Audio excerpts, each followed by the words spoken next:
मेरे प्यारे देशवासियों, कल 1 मई का एक और भी महत्व है।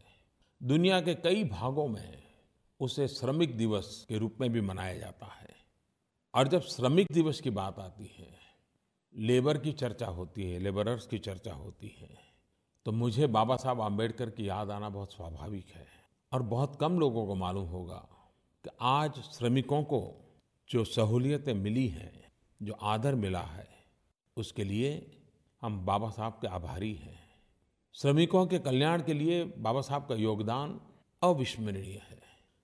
आज जब मैं बाबा साहब की बात करता हूँ, संत रामानुजाचार्य जी की बात करता हूँ, तो 12वीं सदी के कर्नाटक के महान संत और सामाजिक सुधारक जगतगुरु बसवेश्वर जी की भी याद आती है। कल ही मुझे एक समारोह में जाने का अवसर मिला। उनके वचनामृत के संग्रह को लोकार्पण का वो अवसर था। 12वीं शताब्दी में कन्नड़ भाषा में उन्होंने श्रम, श्रमिक, उस पर गहन विचार रखे हैं। कन्नड़ भाषा में उन्होंने कहा था, काय कवे कैलास। उसका अर्थ होता है, आप अपने परिश्रम से ही भगवान शिव के घर कैलाश की प्राप्ति कर सकते हैं। यानी कि कर्म करने से ही स्वर्ग की प्राप्ति होती है। दूसरे शब्दों में कहें तो श्रम ही शिव है। मैं बार बार श्रमेव जयते की बात करता हूँ, डिग्निटी ऑफ लेबर की बात करता हूँ।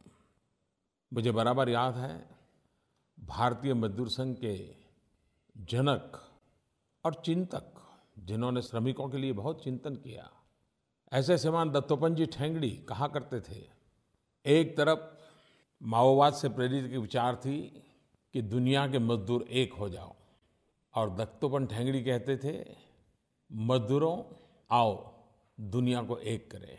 एक तरफ कहा जाता था, workers of the world unite.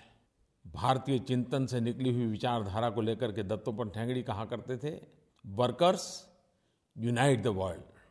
आज जब श्रमिकों की बात करता हूं तो दत्तोपंत ठेंगड़ी जी को याद करना बहुत स्वाभाविक है।